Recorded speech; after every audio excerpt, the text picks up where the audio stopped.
दिवसभरातल्या सगळ्या महत्त्वाच्या घडामोडी पाहूयात या बुलेटिनमधून। पुण्यामधून पहिली बातमी आहे। पुण्यात हेल्मेट सक्ती जोरकसपणे राबवली जाते आहे। 1 जानेवारीपासून काटेकोरपणे याच्या कारवाईला सुरुवात झालेली आहे। पुण्यामध्ये पोलिसांकडून हेल्मेट सक्तीची काटेकोर अंमलबजावणी केली जाते आहे। पुणेकरांचा विरोध असला तरी हेल्मेट न घालणाऱ्या दुचाकी चालकांना दंड आकारला जातोय। काही जण नाराजीने हेल्मेट घालतायत तर अनेकांनी हेल्मेट डिकीमध्ये ठेवल्याचं चित्र आहे। या हेल्मेट सक्तीचा आढावा घेतला आमच्या प्रतिनिधींनी। पुण्यामध्ये नवीन वर्षामध्ये 1 जानेवारी 2019 पासून हेल्मेट सक्तीची अंमलबजावणी सुरू झालेली आहे। पहिल्याच दिवशी 7,500 हेल्मेट न घालणाऱ्यांवरती कारवाई झालेली आहे। दुसरा दिवस आहे आणि आपण बघतोय अलका टॉकीज चौक किंवा टिळक चौक आहे प्रसिद्ध, तिथं कारवाईला सुरुवात आहे। लाईव्ह दृश्य बघतोय आपण। जे दुचाकी स्वार हेल्मेट घालत नाही आहेत त्यांना ट्रॅफिक पोलीस अडवतायत आणि दंड वसूल करतायत। याकरता गेले 2 महिने प्रबोधन पण केलं होतं पोलिसांनी आणि सांगितलं होतं, परंतु बरेच जण वापरायला लागलेले आहेत, परंतु काही जणांचा विरोध देखील आहे, वापरत नाही आहेत आणि अशा न वापरणाऱ्यांवरती आता कारवाई जी आहे ती सुरू झालेली आहे।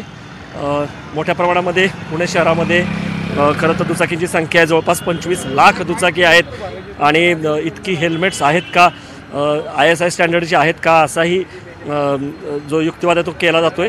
परंतु रस्त्यावरचे जर अपघात बघितले दुचाकींचे होणारे तर त्यामध्ये खूप दुचाकीस्वारांचे प्राण जात आहेत, म्हणून तुमच्या हितासाठीच आम्ही हे करतो आहोत असा पोलिसांचा दावा आहे।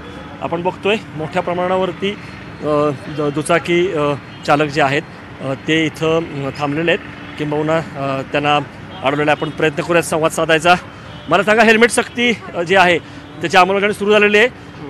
हेल्मेट वापरण्याचं प्रमाण वाढलंय का अजून नाही वापरत आहेत? वाढलंय, काय लोक वापरत नाही अजून, पण काल 1 तारखेला तरी कमी प्रमाणात पावत्या गेल्या, आज जास्त प्रमाणात पावत्या चालू आहे, तरी लोक अजून हेल्मेट घालताना दिसत नाही। आणि जी काय लोक अशी पण आहे की हेल्मेट डिकीत ठेवतात आणि पोलिसाला पाहून हेल्मेट घालतात, अशी पण लोक आहेत। म्हणजे दंड चुकण्या करता किंवा असं किंवा आणि किती रुपये दंड करतोय आपण? 500 रुपये दंड, ATM कार्डने दंड भरायचा किंवा ज्यांच्याकडे ATM कार्ड नसेल त्यांच्या गाडीवर तो ऑफेन्स पेंडिंग राहणार, त्यांनी तो नंतर भरून घ्यायचा। हो, वापरायला तर पाहिजे, पण आता इतक्या आयुष्यभर विदाऊट हेल्मेट गेलंय की थोडं काय होतं ना, आता 50 नंतर थोडं कानाला विनाला कमीच चालवतो मी। हा तर खरं माझा मुलगा बँगलोरला असतो, तो तिथे चालवतो, पण इथे त्यांनी आणलं नाही असं झालंय। परंतु तुमचं म्हणणं हेल्मेट वापरलं पाहिजे? हो, वापरलं पाहिजे, बरोबर। बेंगलोर तर मी असं ऐकलं की कंपल्सरीच आहे आणि मागचा पिलेन ड्रायव्हर पण कंपल्सरी, दोघांना कंपल्सरी आहे, पुण्याला घालायला पाहिजे, पण सर्कमस्टॅन्सेस चुकीचे आहेत। आता खऱ्या अर्थाने हेल्मेटच्या सक्तीच्या अंमलबजावणीला सुरुवात झालेली आहे आणि हेल्मेट तुम्ही पुण्यात असाल आणि हेल्मेट तुम्ही घातलं नाही तर तुम्हाला 500 रुपये दंडची जी पावती आहे ती फाडावी लागेल। आणि जसं सांगितलं आपल्याला वाहतूक पोलिसांनी की खऱ्या अर्थाने आता आजपासून याचा जोर जो आहे तो वाढणार आहे। व्हिडिओ जर्नलिस्ट निखिल करंदीकरसह अद्वैत मेहता, न्यूज 18 लोकमत, पुणे।